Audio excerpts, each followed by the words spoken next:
Imagine that you have an old worn-out jacket. Imagine you found a gorgeous pair of jeans. Very small size though, so you can't wear them as jeans. Here you're gonna see how this leather jacket leftover and the captivating pattern skinny jeans were refashioned into the new design. I'm Mariana and love reworking old clothes into new styles. Don't forget to subscribe so you don't miss a thing.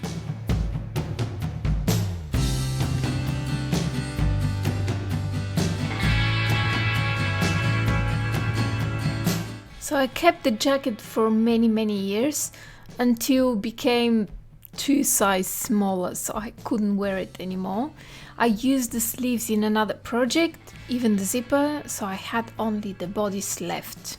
If you have soft leather jacket or other garment that you want to rework, go and download my 10 tips to refashion leather on the website. I will post the link under the video so it's easier for you to find it. Download this sheet because I have all the essentials for the tools and how to stitch over there. Going back to the jacket, so I had the bodice and then one day I found these gorgeous looking, I just love them, skinny jeans in the op shop. They were really small size but amazing fabric, stretchable and with awesome print. So I used them to add on to the jacket to create the sleeves and make all the other trims and bits and pieces and to make the new thing. This jacket became my first published article in my favorite magazine, Haute Couture. You can read more details on the website. I will post the link down under the video so you can check it out if you want.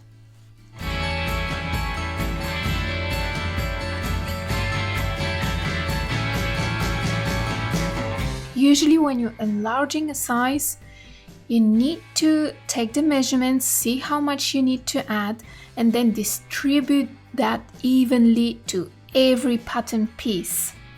Imagine how much work I needed to do to deal with lining and also leather. Once it's poked, the hole stays forever. So that's why I definitely don't recommend to undo and then stitch leather again. So instead of that, I decided to add a front panel from another jacket I use for different projects. So I cut that and attached the panel to one of the center front seams, which were already open from removing the zipper.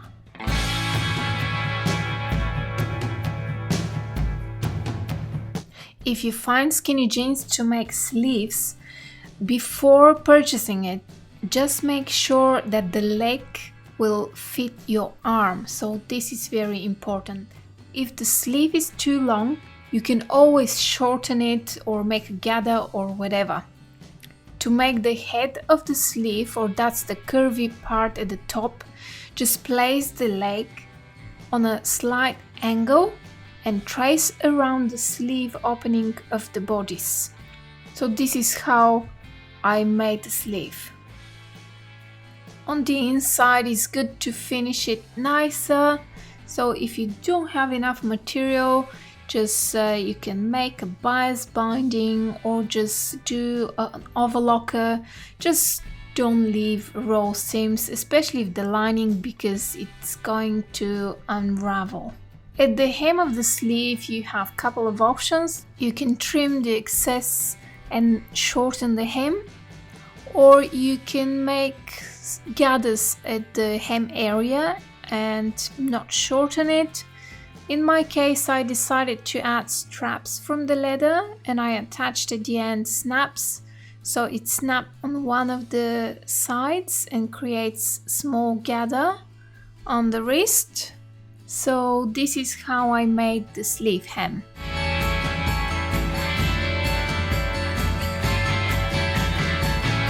First things first, I needed to cover very worn out areas at the front along the zipper. That's why I've made the bias binding from the jeans and covered the front. On the inside, it wasn't so important and I didn't want to add more bulk, and that's why I left it uncovered, so it's hidden when the jacket is closed. But I also needed to close the jacket, so I didn't have any buttons, and that's why I used self-covered buttons. It doesn't matter what brand or if they're plastic or metal, they just need to be the size of the buttonholes. Well, one of the best ways to make it unique is to use some of the elements of the original garment.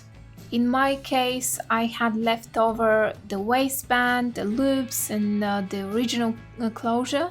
That was excellent to add it as feature. I didn't change anything, I just used the waistband of the jeans, and the only thing I did is to cover the raw edge. So I cut bias binding from the leftover material, but I didn't have enough, so I left the inside on the raw seam. The other thing that I like, and always look for a way to do it, is to make it more versatile. So in this case, I added bra strap holding snaps to the collar at the back. I inserted the snaps to the waistband and made small loops to the jacket, almost invisible. This helps me to detach the collar whenever I want and makes it more versatile. So if I don't want to wear the collar, I can remove it and I can use scarf or something else that goes with the whatever I'm wearing underneath. I'm so happy that I can continue wearing my jacket, and it's even better than it was before. If you like this story, join me at ecofashionsewing.com for more. I'm Mariana from Perth, Western Australia. Thank you for watching and see you in the next video.